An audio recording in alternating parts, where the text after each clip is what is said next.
그날 예수께서 집에서 나가사 바닷가에 앉으시니 큰 무리가 그에게로 모여들어 예수께서 배에 올라가 앉으시고 온 무리는 해변에 서 있더니 예수께서 비유로 여러 가지를 그들에게 말씀하여 이르시되 씨를 뿌리는 자가 뿌리러 나가서 뿌릴새 더러는 길가에 떨어지니 새들이 와서 먹어오려고 더러는 흙이 얕은 돌밭에 떨어지매 흙이 깊지 아니하므로 곧 싹이 나오나 해가 돋은 후에 다소 뿌리가 없으므로 말라고 더러는 가시떨기 위에 떨어지매 가시가 자라서 기운을 막았고 더러는 좋은 땅에 떨어지매 어떤 것은 100배 어떤 것은 60배 어떤 것은 30배의 열매를 맺느니라. 이 있는 자는 들으라 하시니라. 아멘. 주님 부족합니다. 성령님 친히 오셔서 주관하시고 다스리셔서 아버지의 온전한 뜻만이 선포되는 시간들이 하여 주시고 한 분 하나님만 영원롭게 하는 시간이 되도록 성령님 모든 것을 주관하고 다스려 주십시오.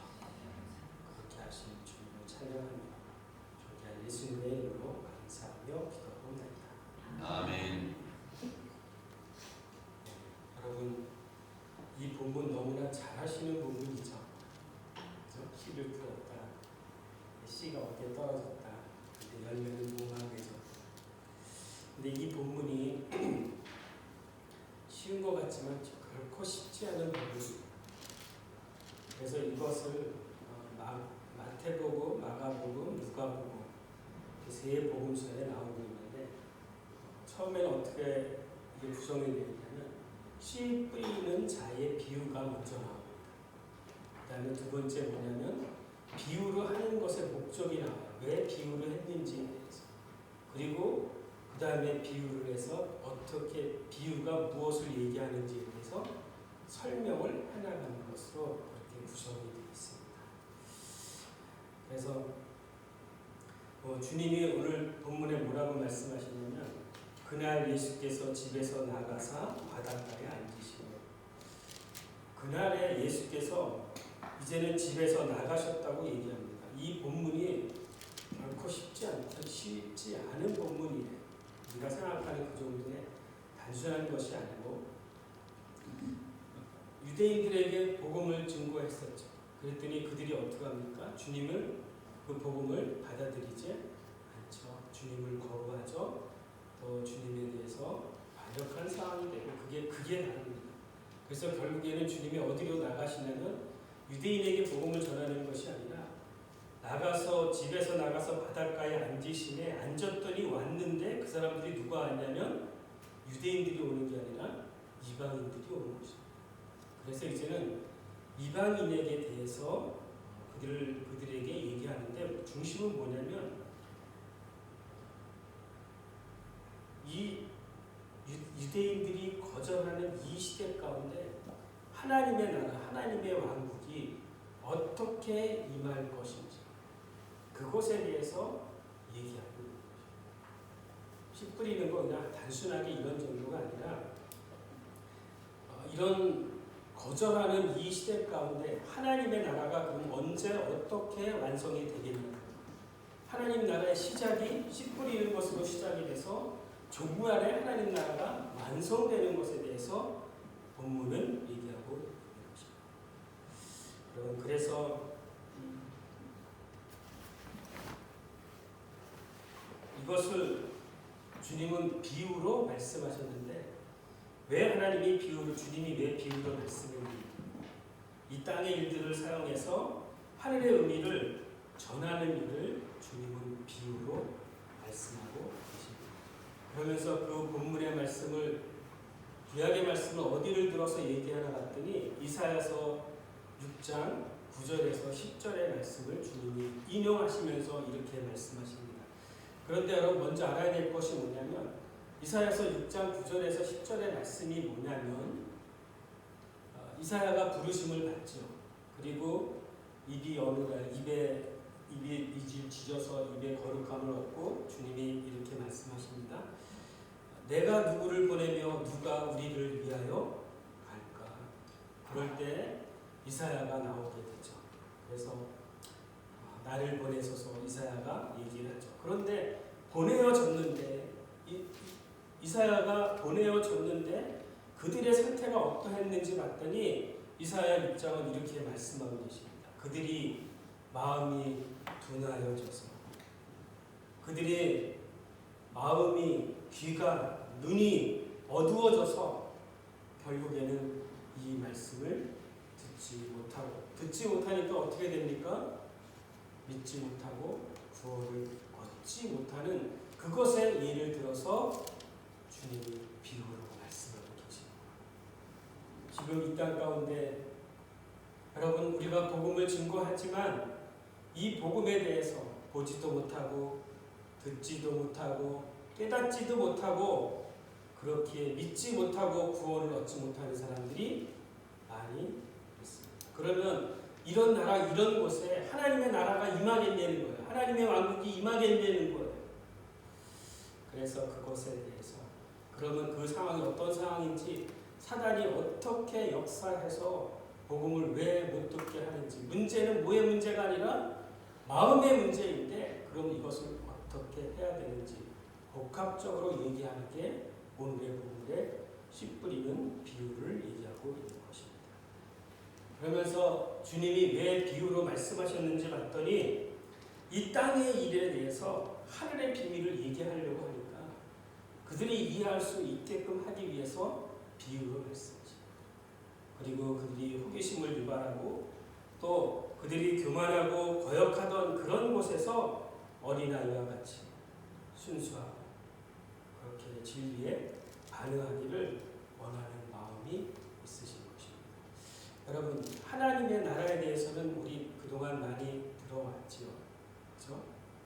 그래서 하나님의 나라, 하나님의 왕국 그거는 주님이 오심으로 임하는 하나님의 나라에 대해서 얘기하고 있는데 이것은 구약에 밝혀져 있지 않는 비밀이었다고 얘기하고 있어요.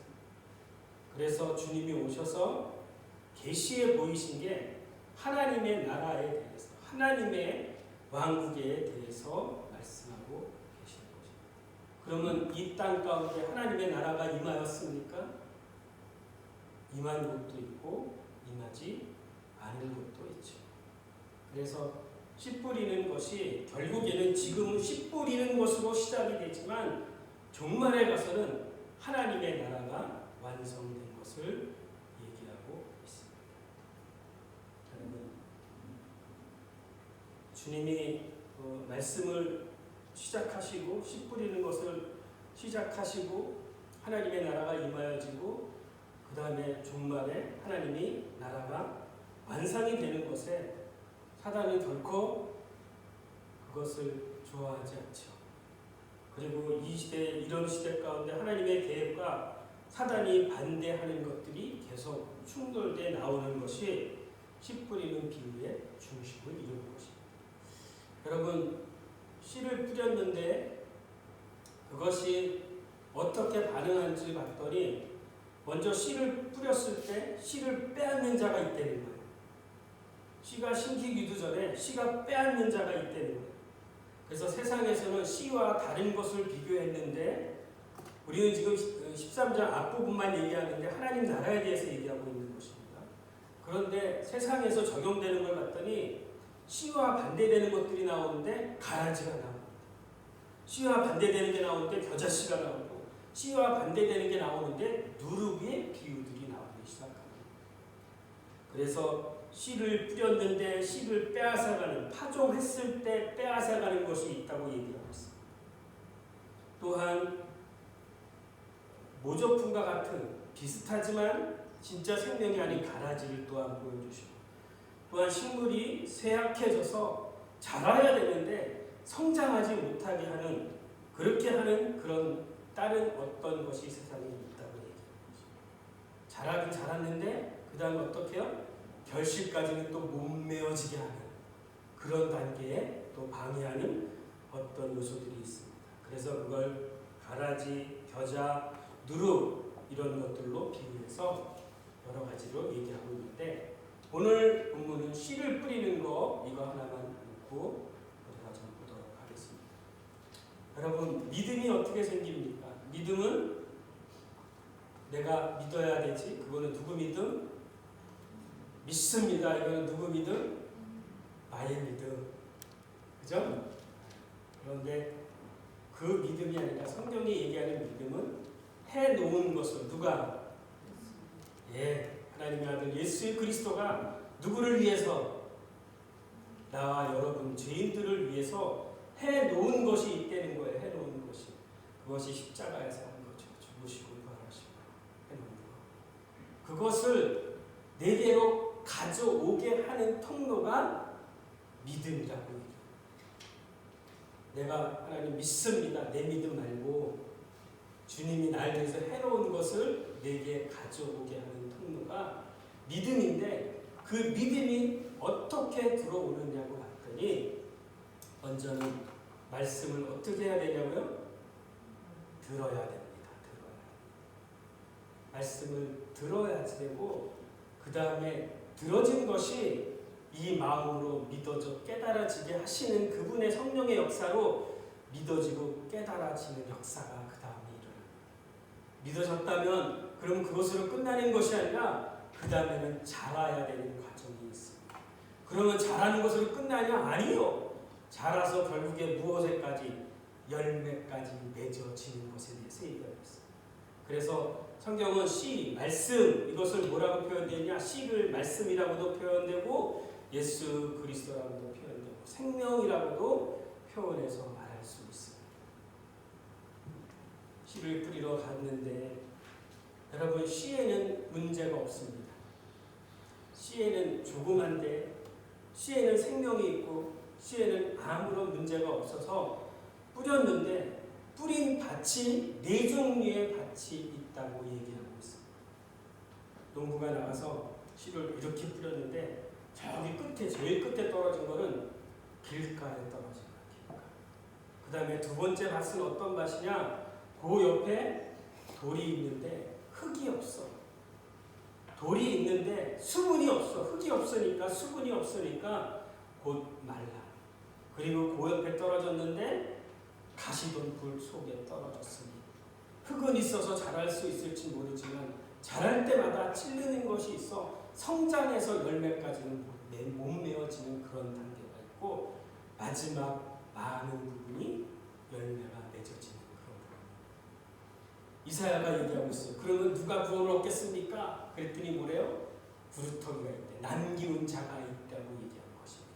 세상은 하나님의 나라가 오는 것에 방해하는 여러 가지가 있지만 결국에 남기운 자들, 목토와 같은 마음밭이 부드러운 자를 통해서 하나님의 나라가 이 땅 가운데 임하는 것을 얘기하고 있습니다.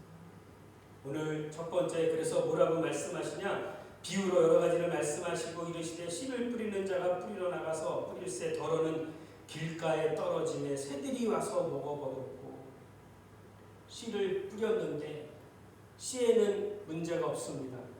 그러나 말씀에는 문제가 없지만 말씀을 받는 이 마음밭이 문제가 돼서 떨어져서 심기어지지 못하고 이게 굳어져 있는 거예요. 그러니까 어떻게 됩니까? 딱딱하니까 누가 집어간다고요? 공중에 새가 채워가는 것입니다. 말씀의 잔치에 들어왔지만 여기서 말씀을 듣지만 마음까지는 가지 못하고 듣는 순간에 다른 것이, 다른 생각과 다른 것이 말씀을 빼앗아 가버립니다. 그것이 길가밭이라고 말씀하고 계십니다. 이런 것들이 어떤 걸까요? 이런 사람들은 여러분, 저번 주까지 우리가 전도 대상자를 여러분 기도하겠다고 표시해서 여러분 제출했습니다. 여러분 성경책 안에 있죠? 기도하고 계시죠? 네. 그런데 거기에 마음밭이 어떤 밭인가 봤더니 무관심한 사람이고, 그 다음에 하나님에 대해서 어떻게 한 사람? 대적하는 사람이 있어요. 반응하지 않는 사람, 무반응. 그리고 왔으나 왔다 갔다 가나한 성도가 있어요. 그들의 마음을 여러분 움직일 수 없습니다. 그들의 마음밭이 어디에 있는지 보십시오. 그래서 그것은 뭐냐? 말씀은 듣되 말씀이 마음까지 내려와 믿어지기도 전에 사단이 채워간다는 거예요. 사단이 뺏어간다는 거예요. 그래서 결국에는 믿지 못하고 구원을 얻지 못하는 그 밭이 길가밭이라고 얘기하고 있어요. 두 번째 밭은 어떤 밭이냐? 돌짝이라고 얘기하고 있어요. 다른 성경에 보니까 바위 틈에 떨어져 있는. 그래서 결국에는 돌 있는 사이에 들어갔는데 돌 사이에 흙이 많지 않잖아요. 수분이 많지 않잖아요. 그러니까 내려서 뿌리는 조금 내려졌어요. 말씀이 조금 뿌리는 내려졌는데 이 말씀이 공급될 수 있는 그 터가 돼야 되는데 그 흙이 없으니까 햇빛이 조금 내리쬐니까 어떻게 됩니까? 바로 말라서 죽는 일이거든요. 믿었는데 아직도 내 안에 말씀이 주인돼서 역사하지는 못하는 그런 사람, 열매를 맺지 못하는 그런 사람, 말씀을 듣고 기쁨으로 믿었다고 얘기하고 있어요. 믿었는데 결국에는 어떻게 되냐? 이런 사람은 환난과 박해가 올 때 넘어지는 자라고 얘기하고 있어요. 제가 지금 얘기하는 건 여러분 종합적으로 얘기하는 겁니다. 이 돌짝은 뭐냐? 믿되 기쁨으로 주님을 만났어요. 기쁨. 그런데 세상 가운데 어려움과 환난과 핍박이 오면 그것을 이기지 못하고 넘어지는 자리인 거예요. 그래서 결국엔 열매까지 얻지 못한 그런 단계. 그런 분들이 많이 있지 않을까요? 교회 나와서 시험 드는데 목사에게 시험 들고 또 성도들에게 시험 들고, 그렇죠? 그래서 결국 어떻게 교회를 떠나. 이 교회가 맞는 것 같아서 이 교회 가보니까 이 교회도 동일해, 저 교회도 동일해. 지금 코로나 이유 잡아서 그러면 교회 가지 않고 인터넷으로 드리겠다. 가난한 성도가 지금 얼마인지 아십니까? 네, 지금 많이 있습니다. 이런 기쁨으로 믿었지만 환난과 어려움과 핍박 조금만 오면 넘어져, 시험에 넘어져서 열매까지 못 가는 그런 마음밭이 있다고 말씀하고 있습니다. 세 번째 밭은 또 어떤 밭이냐? 가시 덩굴에 떨어진 씨라고 얘기하고 있습니다. 말씀을 받고 자라기는 하죠. 말씀을 받고 자라기는 하지만 가시의 기운이 막았다고 얘기하는 것입니다. 여러분, 기운하면 뭐가 생각납니까? 성경 생각나지 않으세요?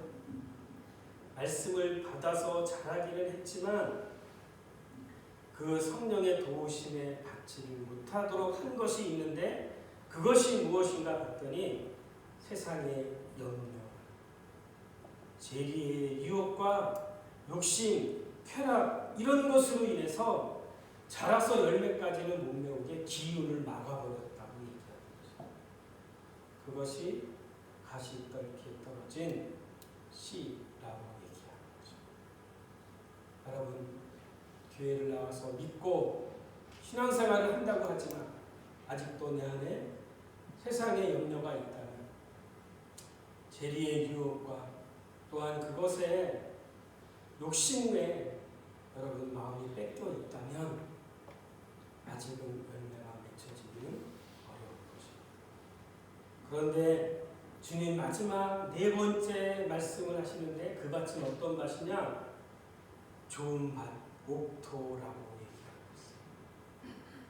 이 밭은 밭에 말씀이 떨어지니까 이 말씀이 마음에 내려서 뿌리를 깊게 내리고 말씀을 듣고 마음으로 믿어져서 깨달아져서 그 다음에 자라서 그 다음에 어떻게 됐다? 열매가 맺어졌다. 주님이 씨를 뿌릴 때는 농부가 씨를 뿌릴 때는 결국에 무엇을 얻기 위한 것입니까? 중간에 넘어지고 쓰러지고 자빠지고 그런 거 원하는 게 아니지요. 농부가 봄에 씨를 뿌릴 때는 가을을 보고 씨를 뿌리는 것입니다. 어떻게 지금은 씨를 뿌리지만 저쪽에서 열매를 거둘 것을 소망하고 믿음으로 뿌리는 것입니다. 이게 하나님의 나라예요.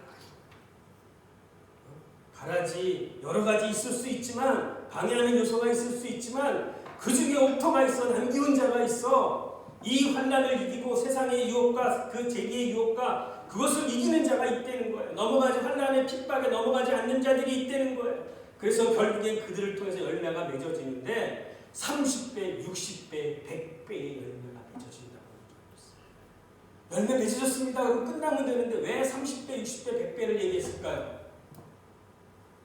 3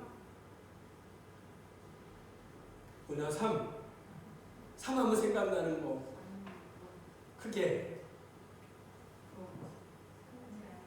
3이 하나님 할렐루야. 그 열매가 맺어지는데 3위에 하나님께 영광을 돌리는 열매가 맺어집니다. 아멘. 60 7이 완전수인데 하나 모자란 안식이 없는 수 그것이 6이 무슨 수? 666 하면 생각나는 거 있어요. 사단의 수. 그러면 사단에게 대해서 어떻게 열매가 맺어진다는 겁니까? 사단을 멸하고 제어할 수 있는 그런 능력의 열매들이 드러난다고 얘기합니다. 그리고 마지막 10은 세상이나 사람들에게 대해서 얘기하는 것입니다. 왜 굳이 열매가 맺어지는데 30배, 60배, 100배의 열매 어떤 성경은 100배 혹은 60배 혹은 30배 거꾸로 얘기해요. 하나님께 대해서는 하나님께 영광을 돌리는 열매가 맺어집니다. 사단에게 대해서는 사단에게 틈을 주지 않고 사단을 제어할 수 있는 그런 열매를 맺게 되는 거예요. 사단을 멸하는 또한 사람들과 세상에 대해서는 소망을 주고 회복시키는 또 사람으로서의 도리를 다하는 부모에게 가족에게 나라에게 그 역할들을 관계를 다 회복하는 그러한 열매들을 말하고 있는 것입니다. 그런 열매가 맺어질 것을 주님은 소망하고 씨를 뿌리는 것입니다. 그런데 사단은 이 말씀을 빼앗아 가고 환난의 핍박에 또한 염려의 두려움에 그것을 뺏어 열매를 맺지 못하게 한다고 얘기하고 있습니다. 결국 사단은 파종한 씨를 빼앗고 성장하지 못하도록 돌의 마음에 채우고 식물을 쇠약하게 또한 염려와 재리의 유혹과 욕심으로 성장하지 못하도록 그래서 열매 맺지 못하게 한다는 것입니다. 그래서 결국 이것은 어디 안에서 일어나냐? 우리의 마음 안에서 일어나는 것입니다. 이 밭이 여러분 믿어지는 주소가 어디다? 믿어지는 주소가 마음 안에서 믿어지는 거죠. 골로새서 1장 6절을 이렇게 말씀하고 계십니다. 골로새서 1장 6절에 16절에 이 복음이 이미 너희에게 이르매 말씀이 여러분에게 이르매 너희가 듣고 참으로 하나님의 은혜를 깨달은 날부터 듣고 깨달은 날부터 자라게 되어 있다는 거예요. 들었는데 마음으로 깨달아 믿어지지 않았다면 아직도 내게 실자가 되지 않았다는 거예요. 그런데 말씀을 듣고 복음을 듣고 이것이 내 마음으로 믿어져 깨달아지는 순간에 자라서 열매 맺는다고 골로새서는 얘기하고 있습니다. 여러분 복음을 똑같이 듣습니다. 말씀을 똑같이 듣고 말씀의 잔치 함께 왔는데 여러분 새에게 뺏기지 마십시오.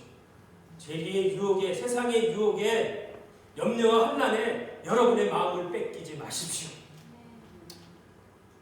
그러면 결국에 뭐냐? 내가 행동하고 내 의지 지정이가 나오는 주소는 마음 안에서 나오는 거죠.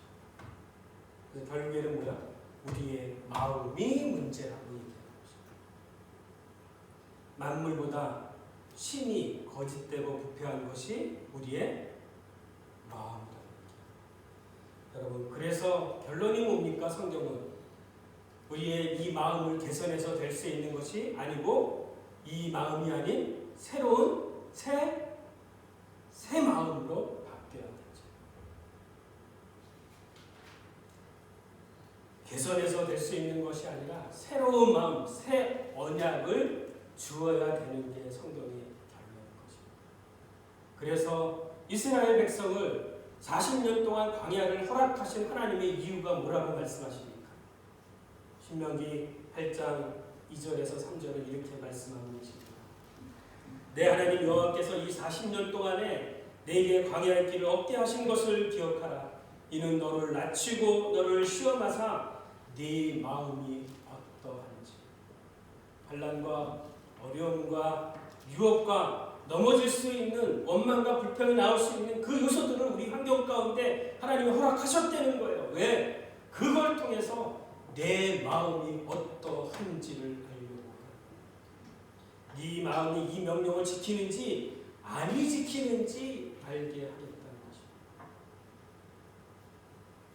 그래서 너를 낮추고 너를 줄이게 하시며 또 너를 알지 못하며 내 열조도 알지 못하던 만나를 내게 먹이신 것은 사람이 떡으로만 사는 것이 아니요 여호와의 입에서 나오는 모든 말씀으로 사는 줄을 내가 알게 하려 하심이라고 말씀하고 계십니다. 광야를 우리 가운데 허락한 이유는 네 마음이 어떠한지를 알게 하기 위해서. 그래서 이 마음 가운데 지금 이 마음을 누가 주관하고 있는지, 이 마음 안에 말씀이 떨어져서 결국에는 그 말씀이 나를 살아 움직여 갈 때에 비로소 우리는 세상에 이길 수 있고 세상에 하나님의 나라를 이루어 갈 수 있는 것을 얘기하고 있습니다. 떡으로만이 사는 것이 아닌 하나님의 입에서 나오는 말씀, 그 말씀은 씨고요 생명이 있고요, 그 말씀은 예수 그리스도 생명 안에서 나오는 것입니다. 주님으로 오는 것, 결국에는 그 말씀이며 생명이신 그분이 내 안에 오심으로 말미암아 이 마음이 변화가 일어난다고 얘기하고 있습니다. 그래서 그것이 뭐라고 얘기합니까? 새 언약이라고 얘기합니다. 이 마음을 개선해서 될 수 있는 게 아니라 새로운 마음이 와야 된다고 얘기하는 것입니다. 그래서 새 언약은 뭐냐? 에레미야와 에스겔서가 얘기하는 것은 이렇게 말씀하고 계십니다. 새 마음은 내 법을 너 마음에 기록하고, 법, 말씀을 어디에 기록하고? 이제는 여러분의 마음에다 기록하시겠다. 그 말씀을 바깥에 두는 것이 아니라 돌판에 새기는 것이 아니라 여러분의 육비 안에 그 말씀을 새기겠다고 얘기하십니다. 그런데 이 새 마음을 갖기 위해서는 우리의 문제가 마음의 문제인데 이 마음이 새 마음으로 바뀌기까지는 반드시 그날이 있어야 된다는데 그날이 뭐냐? 십자가의 구속사건이 이루어진 그날 이후에 이스라엘과 유다의 새 언약이 맺어지는데 그 새 언약의 내용을 봤더니 법을 바깥에 두는 것이 아니라 너희의 마음에 육비에 새기겠다고 얘기하는 것입니다. 그래서 이 마음의 변화는 뭐냐? 마음의 결국에는 무엇이 오는 것입니까? 법이 오는 것이고 말씀이 오신 것이고 말씀이신 예수 그리스도가 여러분 안에 오시는 것입니다.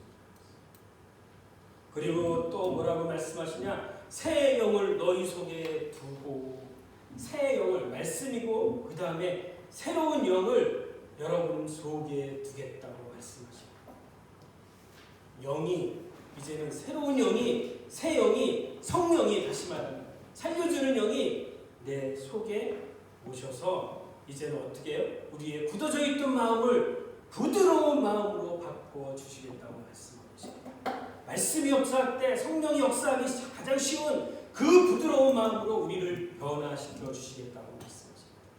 여러분, 우리의 이 돌짝 같고 길가 같고 가시덤불에 있던 이 마음이 아니라 이제는 말씀이 성령이 역사하기 좋은 그 부드러운 마음으로 우리를 변화시켜 주시겠다고 말씀하십니다.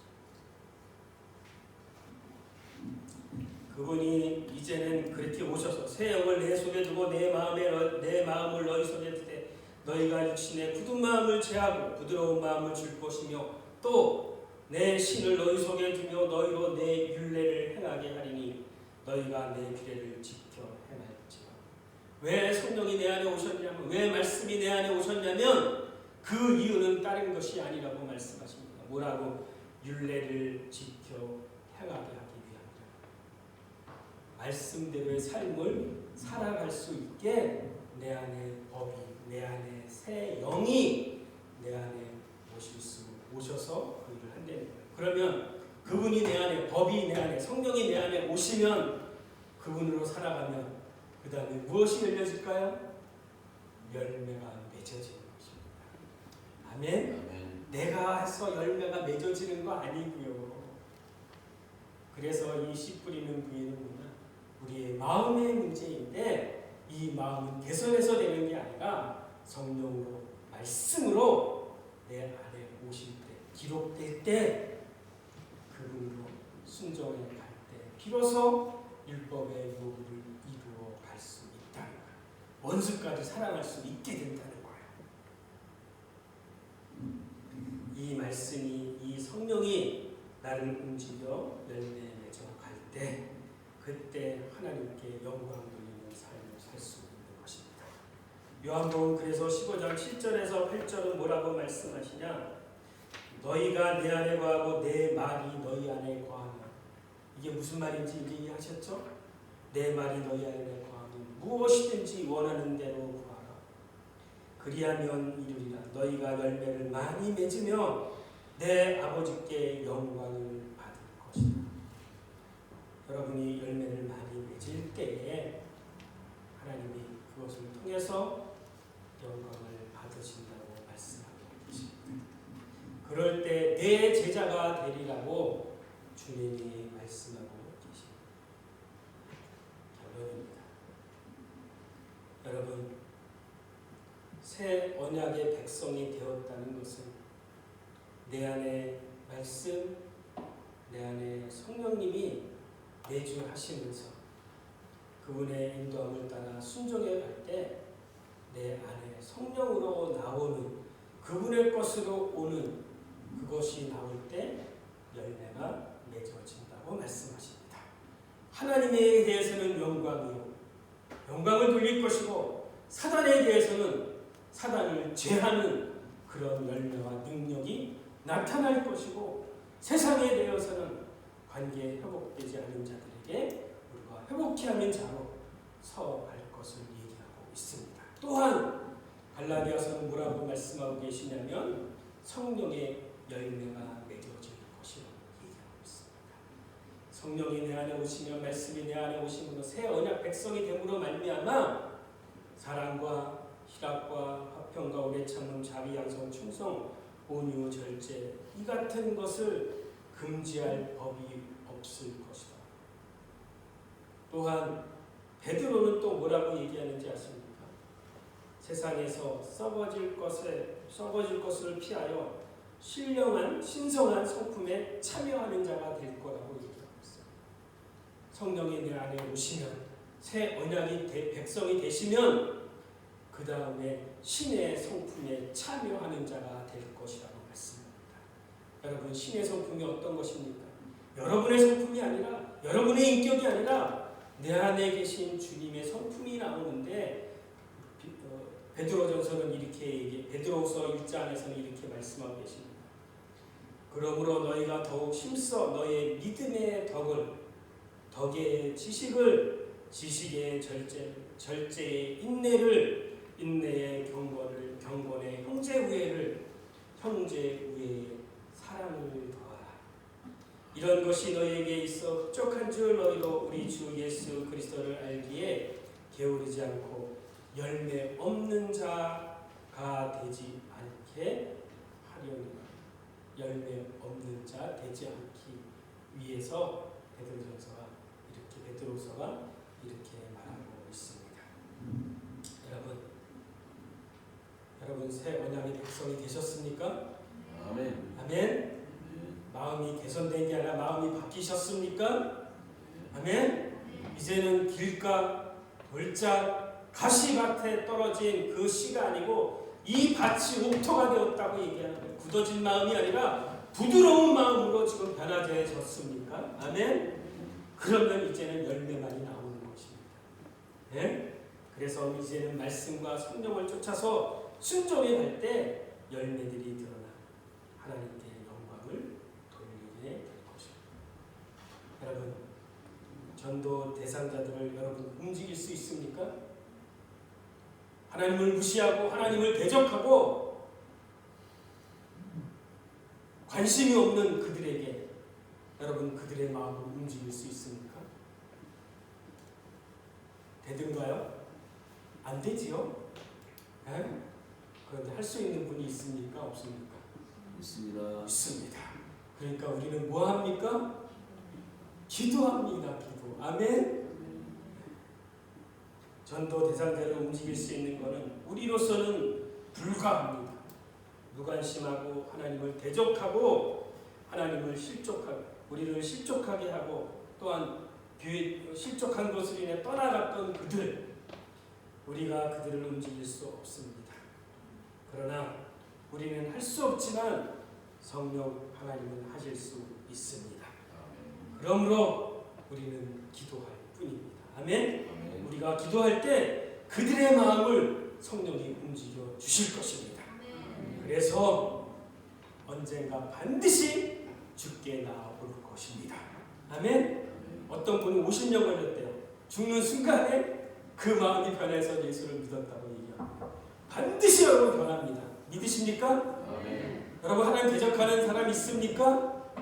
교회 얘기하면 하나님 대적하는 사람 있죠? 네? 안 믿는 남편 있지요? 그들의 마음 내가 할 수 없지만 기도할 때 그들의 마음을 움직여 주실 것입니다. 그래서 여러분 부족하지만 우리를 통해서 목토가 되신 내 안에 새 언약 백성이 된 여러분을 통해서 여러분이 기도하며 나아갈 때 그들의 마음이 움직여져서 주께 돌아오는 역사가 일어나기를 주님의 이름으로 축원합니다. 아멘. 우리 기도합시다. 먼저